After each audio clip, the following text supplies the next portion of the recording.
Welcome to Wildwatch out of Africa with me, Chris Packham. And what a start to the programme. On the tip of my finger is a leopard. In fact, not one, but two in this tree behind me. Now, leopards are relatively common animals here in Africa, but they're notoriously difficult to see. So this is quite literally a once-in-a-lifetime opportunity. Just look at that. But what else have we got coming up on this week's programme? And there are 6.5 billion people on this planet at the moment, but I've got to tell you that today, without question, I am the luckiest one of them. But before I get too smug, let's take a look at this week's wild encounter, where I get to meet another one of Africa's most dangerous animals, a bad-tempered root you certainly don't want to mess with. Africa, and it's freezing cold, but then it is just after 6 in the morning, and I'm not complaining about getting up early because this morning it's going to be terribly exciting. We're going out tracking rhino on foot. Now, as you know, these animals do have a foul temper, a bad reputation, and can be extremely dangerous. So I'm going to take the advice of our tracker Dixon and our driver Anthony. Better give them a hand to get the vehicle ready.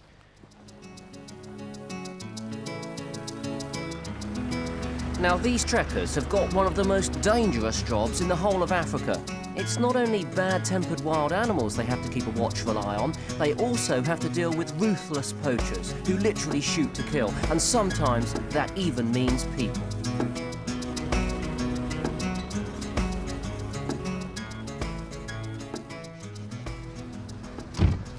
Wow. Dixon, it's a massive place. Where do we start? Where do we start to look? We start where the rhino has put the dungs. So we come all the way out here to look for a dung heap. Yeah, we have to come all the way to look for the dung heap because it's the easiest way to get the rhino instead of patrolling the whole place. You like to start at the bottom? Yeah. And work up? Yeah. That's a joke.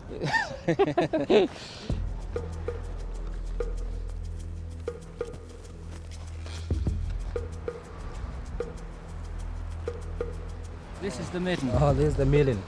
So maybe the rhino is just somewhere down here because even the footprints you see here is almost fresh. So we should go down this way, yeah? We should follow the footprints and then try to see if we can get him just close here. Okay. A bit later, we're joined by two more armed rangers for added protection. We're very close to the rhinos now. The guy's just taken to a very thorny tree because we're in quite dense cover. The danger is, of course, that we'll come across them too quickly, too close. So you have to be extremely quiet. One of the eagle-eyed rangers has spotted a rhino in thick cover. We should go. Yeah, we go. And Dixon was determined to give me a closer look.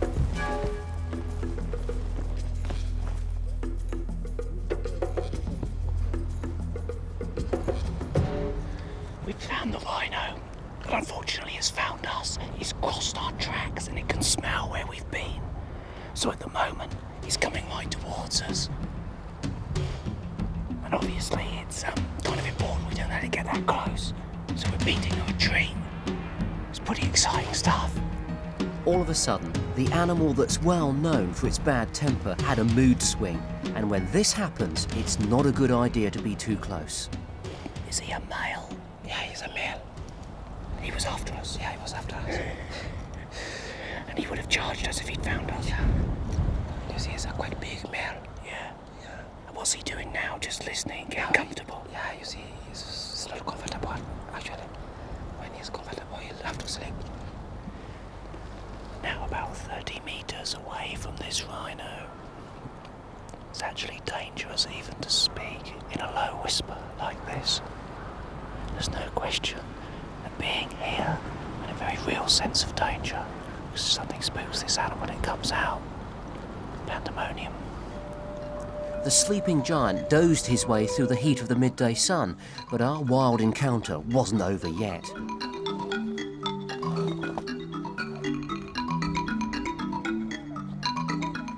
After being in the bushes all morning and not getting really fantastic views, I mean, the rhino is now moving through some really sparse cover, even in the open. What an animal. His horns are immaculate. Typically in captivity, they rub them against any bars they have in their caging and damage them, but these are beautiful, long, smooth, but those horns can be the downfall of these rhinoceros because they're priceless. They're wanted in the Far East for use as an aphrodisiac. It doesn't even work, but nevertheless, in the last 25 years, the population of black rhinos has decreased by 90%. He doesn't know how lucky he is, but I know how lucky I am, getting a fantastic view. Well, I just can't tell you. That was the wildest of all wild encounters. I'm not ashamed to say that when I was that close to the black rhino, the hairs on the back of my neck were standing on end. But you know, there's another one out here at the moment, although I'm at a very safe distance. Just look at that. What an absolute beauty. In the clear sunshine, you can see it extremely well. And just to its side, I can see another pair of ears, which probably mean that this is a female with its calf there down in the grass. Now, you know, we're very lucky to be looking at these black rhino. They suffered terribly here from poaching in the past, but wildlife crime isn't confined to the African continent. It occurs all over the world. Only a couple of years ago, I went to a site in the New Forest where a pair of Montagu's harriers needed guarding around the clock from egg thieves. Let's move on now to our safari special.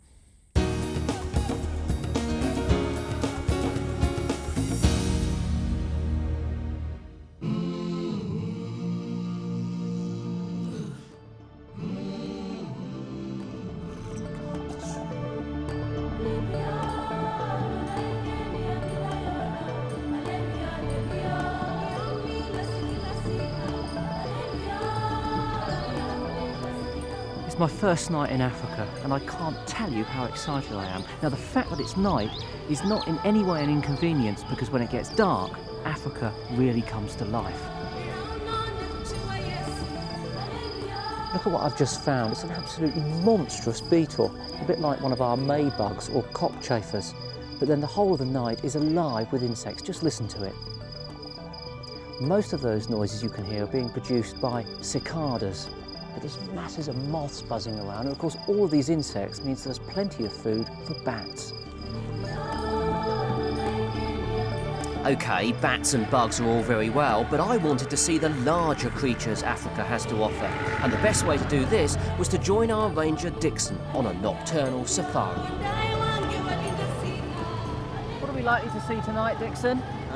Maybe assumes maybe we might see lions or elephants, a lot of things. Mostly, I'll be very happy if you see big five. Big five? Yeah. A buffalo particularly active at night, Dixon? Yeah, because that's when the time it's very cold and they feed very nicely, and when they come to the water hole. Have you ever been charged by buffalo?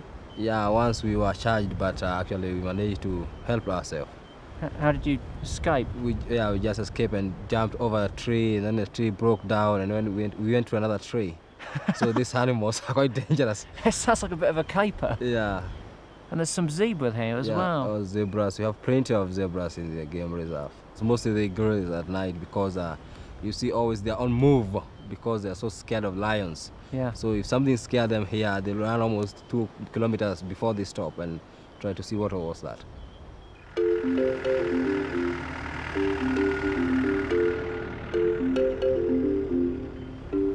That's a spotted hyena, yeah? Yeah. A real scavenger. Old hyenas have got a terrible reputation. Do you think there's any truth in the fact that they would ever attack human beings? Yeah, sometimes they do attack, but that's when they are very hungry. Yeah. Or maybe if you get them somewhere where they can't help themselves, they just attack you direct. Oh, he's not going to attack us. He's No, this one heading seems to... into the bush. Yeah.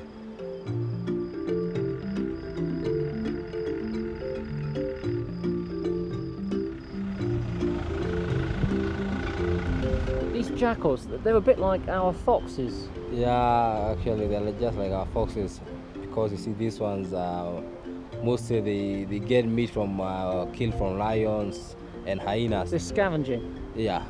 But they also eat insects, don't they? Yeah, they do, but they do for the lions wherever they go. And are they always around in pairs like this? Because I remember reading somewhere they mated for life. Yeah, they're mating for life. It's quite romantic for a jackal. Well, that nocturnal safari was certainly a lot of fun, although I've got to say it was freezing cold and a bit dusty. But take a look at this, because that pair of jackals that we saw have been active in the daytime as well, with some rather grisly results. They've got a young impala, and already they've eaten the best part of the back half of it. It's really making pretty short work of that young impala. It's really cruel. Nature is cruel, there's no question of that. Well, we better leave this scene, I think. It's really not great family viewing, is it? But what else have we got to come today?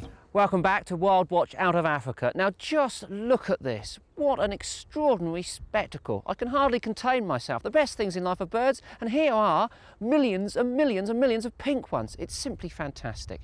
Coming up over the next couple of weeks, we're going to be showing you more of Africa's biggest and boldest creatures, but also a few of the small and fascinating ones too. They'll be coming up in a moment, but have you ever heard of that nonsense about water going down the plug hole in the southern hemisphere in a different direction? Well, I've always been sceptical, so I thought I'd try a little experiment.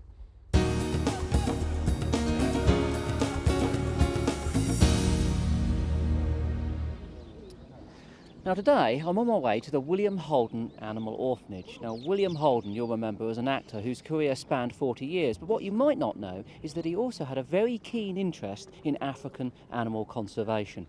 But en route, I thought I'd stop here at a point of geographical significance, latitude 0, the equator. And whilst you're here, the locals will conduct a rather interesting physical experiment.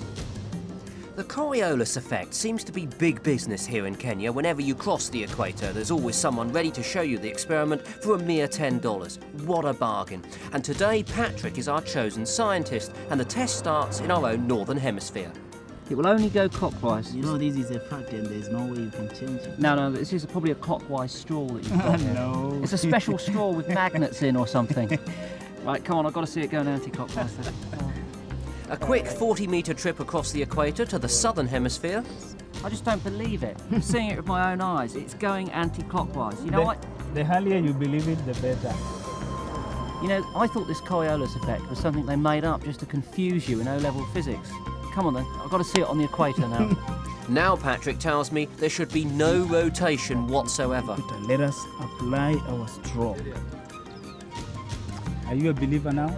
I've seen it with my own eyes, but I try not to be gullible with trickery. So what's the trick, Patrick? What is the trick? Come on. Is it the bowl? Is it the straw? No, this is not a trick, my man. Do you know what I think? I think all GCSE physics students should be brought to the equator on a field trip. That's what I think. Go and bring them all.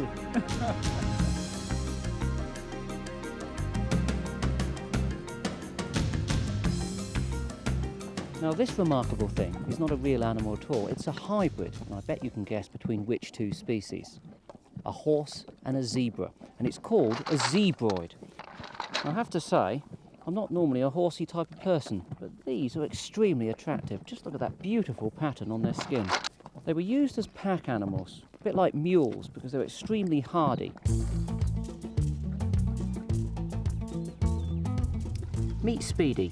Now he came to Kenya in 1968, and at that time, like many other small kids, I had a pet tortoise at home.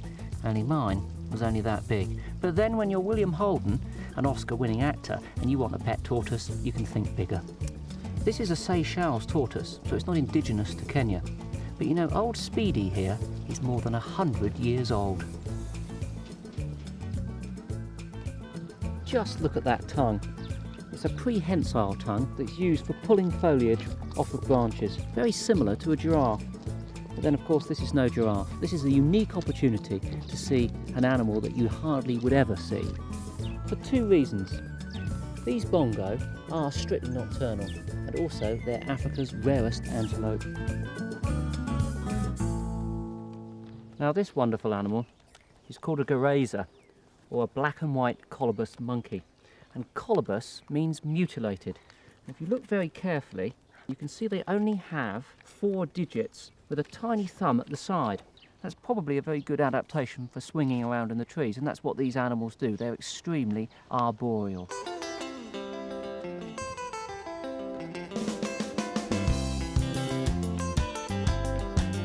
Now, as you know, the best things in life are birds. But you know what strikes me about this ostrich today is its unbird-like qualities. Just look at those legs.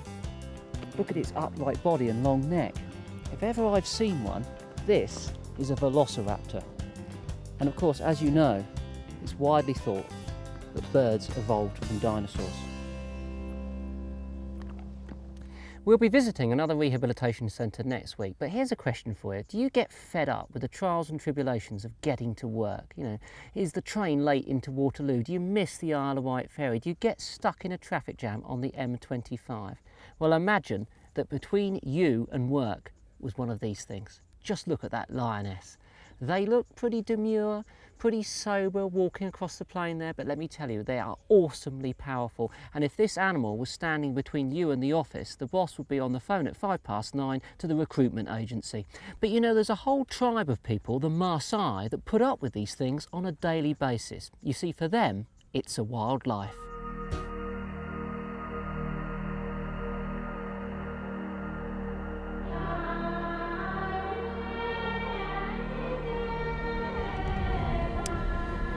Just after 7 o'clock in the morning, and I'm here at this village on the top of the Massai Mara Plains in Kenya.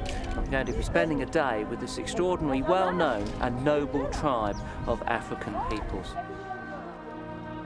Julius and Moses are both wise men in training, which means that when their time comes, they'll offer guidance and wisdom to their community. And being the only two villagers that spoke English, they introduced me to their elders, who offered me a traditional morning meal.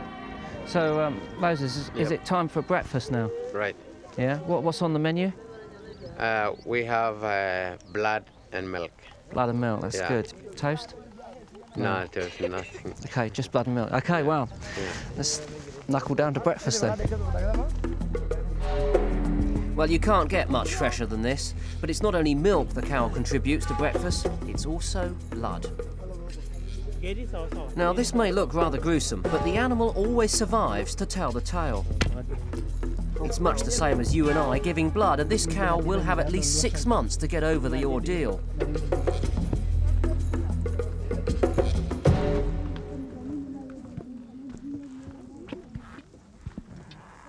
Julius, Moses, this must be a typical Maasai house. Right.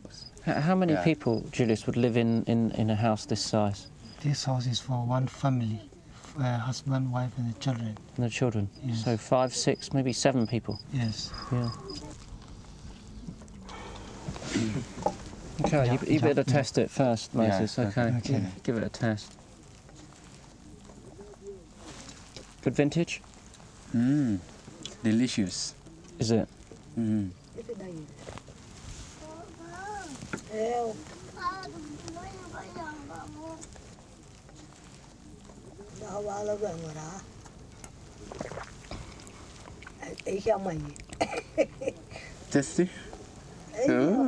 Tasty? Yeah.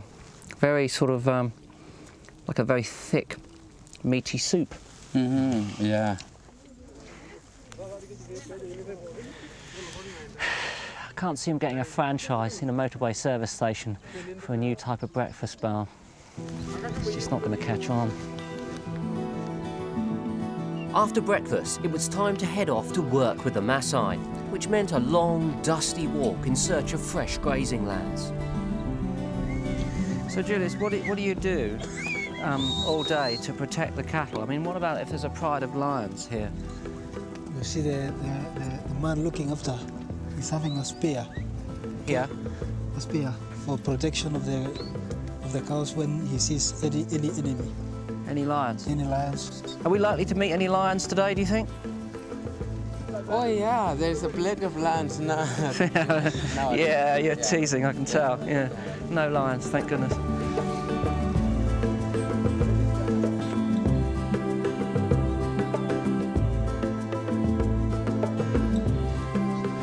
Well, we've had a hot and wind-blown and now potentially rainy day out on the top of the plain here with the Maasai cattle, mulling over all sorts of different things, everything but football in fact, which there was no apparent interest in it. But now it sounds like there's a sing-song inside the village.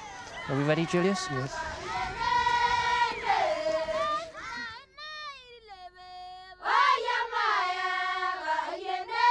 So, Julius, these are the young women in the tribe. What are they singing about? The song all about is about the praising of God for blessing them with rain and also for blessing them to bear children.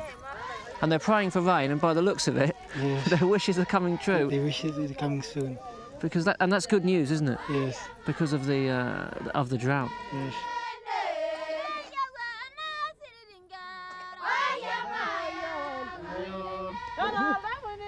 It's about 7:10 in the evening now, and the sun's long set over these high plains. I've had an extraordinary day with these people, learning a little bit about their culture, and there's one thing that strikes me. Not only is the environment in which they live extremely fragile and under a lot of threat from us, but then so is their lifestyle. And I sincerely hope that they manage to cope with Century 21 and live here, as they have done for thousands of years, in harmony with the wildlife.